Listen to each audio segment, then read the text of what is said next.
Hindi film ओ माई God में एक दिलचस्प कहानी देखने को मिलती है जिसमें एक नास्तिक भगवान पर कोर्ट केस कर देता है। फिल्मों और कहानियों में तो ऐसे काल्पनिक किस्से समझ में आते हैं और हम ऐसी कहानियों पर विश्वास भी कर लेते हैं। लेकिन क्या हो अगर मैं आपको यह बताऊं कि वास्तव में ऐसी एक घटना घट चुकी है जिसमें भगवान के खिलाफ एक अदालत में मुकदमा दायर किया गया था। एक ऐसी घटना जिस पर विश्वास करना असंभव है। जी हाँ, दुनिया का यह अनोखा कोर्ट केस किया गया था हमारे भगवान श्री कृष्ण पर। भगवान कृष्ण जो 16 कलाओं से परिपूर्ण हैं, जो जगत के पालनहार हैं और हम सबके आराध्य हैं। मगर सोचिए, जब भगवान ही कटघरे में खड़े कर दिए जाएं, तो क्या होगा? क्या कोई इंसान सच में भगवान के खिलाफ मुकदमा दायर कर सकता है? अगर हाँ, तो आखिर क्यों? क्या आरोप लगाए गए श्री कृष्ण पर? कोर्ट ने इस पर क्या फैसला सुनाया? क्या श्री कृष्ण पर लगे आरोप साबित हो सके या नहीं? तो चलिए जानते हैं भगवान श्री कृष्ण पर हुए इस अनोखे मुकदमे की पूरी सच्चाई। इससे पहले कमेंट में जय श्री कृष्ण लिखना ना भूलें। बात है साल 2011 की। प्रसिद्ध हिंदू संगठन इस्कॉन की ख्याति यूरोप के कई देशों में फैल रही थी। आप में से बहुत लोग जानते होंगे कि इस्कॉन एक धार्मिक संगठन है जिसे हरे कृष्ण आंदोलन के नाम से भी जाना जाता है। यह संगठन गौड़ीय वैष्णव परंपरा की एक शाखा है जो भगवान कृष्ण को सर्वोच्च मानते हैं। इस्कॉन यूरोप में बहुत तेजी से फैलने वाली संस्था है जिसके पूरे यूरोप में 135 मंदिर और सांस्कृतिक केंद्र हैं। साल 2011 में जब यह संस्था पूरे यूरोप में अपने पांव पसार रही थी, तब कई लोग इसका समर्थन कर रहे थे और इससे जुड़ रहे थे, तो वहीं कुछ लोग ऐसे भी थे जो इसका विरोध कर रहे थे। आखिर यह हिंदू संस्था यूरोप में व्याप्त ईसाई पंथ की जड़ों को कमजोर जो कर रही थी। विरोधियों के इस दल में सबसे मुखर आवाज थी ईसाई मिशनरीज की, जो इस्कॉन के बढ़ते प्रभाव को ईसाई संप्रदाय के भविष्य के लिए सबसे बड़ा खतरा मानते थे।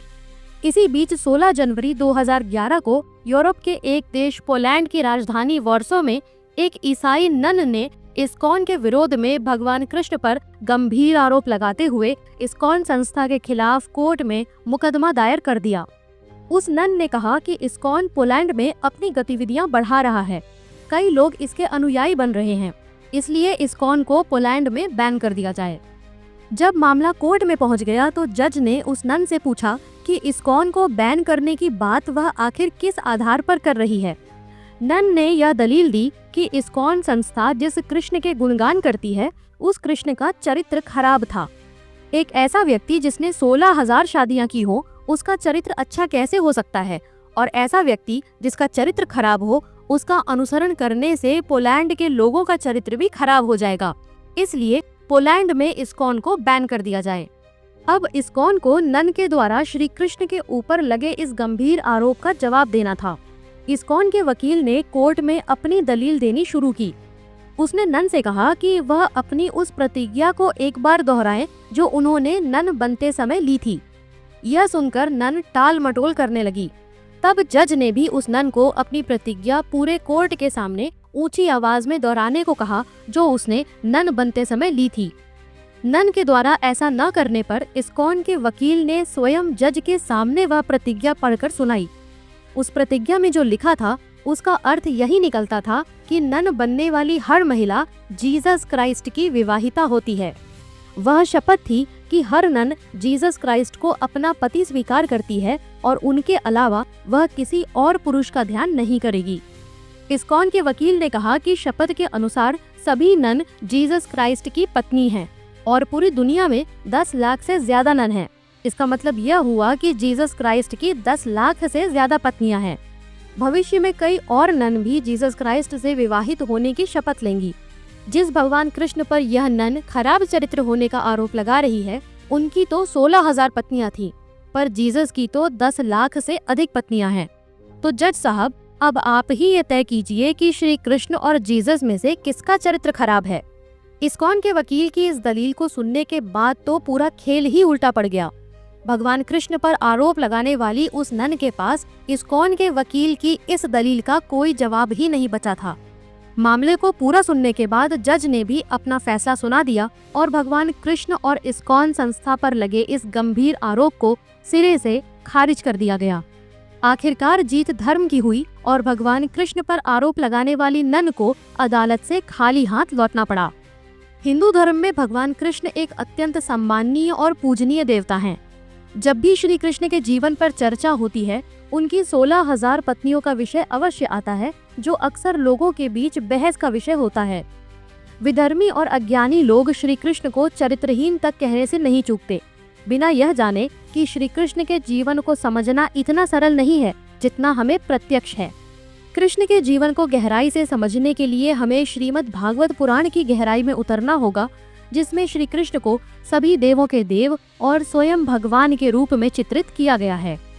दरअसल श्री कृष्ण की कुल 8 पत्नियां थीं, जिनको अष्टभार्या कहा जाता है। इनके नाम हैं रुक्मणी, सत्यभामा, जामवंती, कालिंदी, मित्रविंदा, नग्नजिति, भद्रा और लक्ष्मणा। रुक्मणी को कृष्ण की सबसे प्रिय पत्नियों में से एक माना जाता है, तो वही सत्यभामा अपनी सुंदरता और साहस के लिए प्रसिद्ध हैं। कृष्ण जी की पत्नी जामवंती जामवंत की पुत्री थी। यह वही जामवंत हैं जो त्रेता युग में भगवान राम की सेना में शामिल थे। कृष्ण की अगली पत्नी कालिंदी को सूर्यदेव की पुत्री के रूप में भी जाना जाता है। इसके अलावा मित्रविंदा अवंती राज्य के राजा जयसेन की पुत्री थी। अष्टभार्या में अगली है नग्नजिति, जो कौशल के राजा नग्नजित की पुत्री थी। कृष्ण की अगली पत्नी भद्रा उनके वास्तविक पिता वासुदेव की बहन श्रुतकीर्ति की पुत्री थी। इनमें 8वीं है लक्ष्मणा, जिन्हें लक्षणा के नाम से भी जाना जाता है।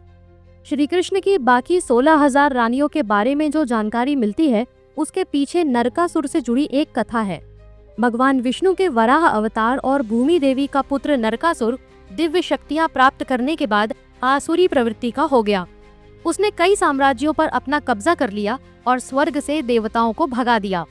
उसने जिन साम्राज्यों को जीता, वहां की महिलाओं को कैद कर लिया। उसने कुल 16,000 महिलाओं को बंदी बना लिया था। इसके बाद श्री कृष्ण और सत्यभामा ने नरकासुर के विरुद्ध युद्ध का उद्घोष कर दिया। इस युद्ध में श्री कृष्ण ने नरकासुर के सेनापति मूरा का वध किया, जिसके कारण उनका नाम मुरारी प्रसिद्ध हुआ। अंत में स्वयं सत्यभामा ने अपने तीर के प्रहार से नरकासुर का वध किया और उन 16,000 स्त्रियों को उसके अत्याचारों से मुक्ति दिलवाई।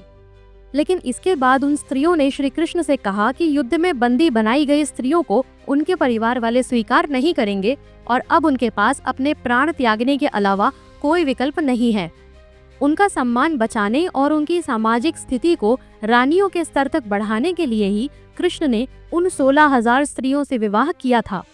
इस प्रकार श्रीमद् भागवत पुराण के अनुसार श्री कृष्ण की कुल रानियों की संख्या 16,108 है। हालांकि कुछ लोगों के अनुसार श्री कृष्ण की 16,000 की यह संख्या प्रतीक है उस आत्मा की जो ईश्वर से मुक्ति की प्रार्थना करती है, और श्री कृष्ण हर आत्मा को स्वीकार करते हैं। श्री कृष्ण की सभी पत्नियों में अष्टभार्या प्रमुख हैं। इनमें से प्रत्येक पत्नी दिव्य स्त्रीत्व से जुड़े प्राथमिक गुणों में से एक का प्रतीक है। प्रेम, भक्ति, ज्ञान, सौंदर्य, शक्ति, धैर्य, क्षमा और वैराग्य। श्री कृष्ण जो सभी 16 कलाओं से परिपूर्ण हैं, उनकी जीवन लीला को समझ पाना इतना सरल नहीं है। भगवान श्री कृष्ण का जीवन एक दिव्य रहस्य है। वो केवल चरित्र नहीं, वो चेतना है, एक ऐसी चेतना जो प्रेम, करुणा, ज्ञान और मुक्ति का मार्ग दिखाती है। साथियों, अगर इस वीडियो से आपको कुछ नया सीखने को मिला हो तो इस वीडियो को एक लाइक करके अपने फ्रेंड्स और फैमिली में जरूर शेयर करें। अगर चैनल पर नए हैं तो इसे सब्सक्राइब करके बेल नोटिफिकेशन को ऑन कर लीजिए, ताकि आगे आने वाली वीडियोस आपको सबसे पहले मिल सकें। मिलते हैं अगली वीडियो में एक नए टॉपिक के साथ। नमस्कार, जय महाकाल।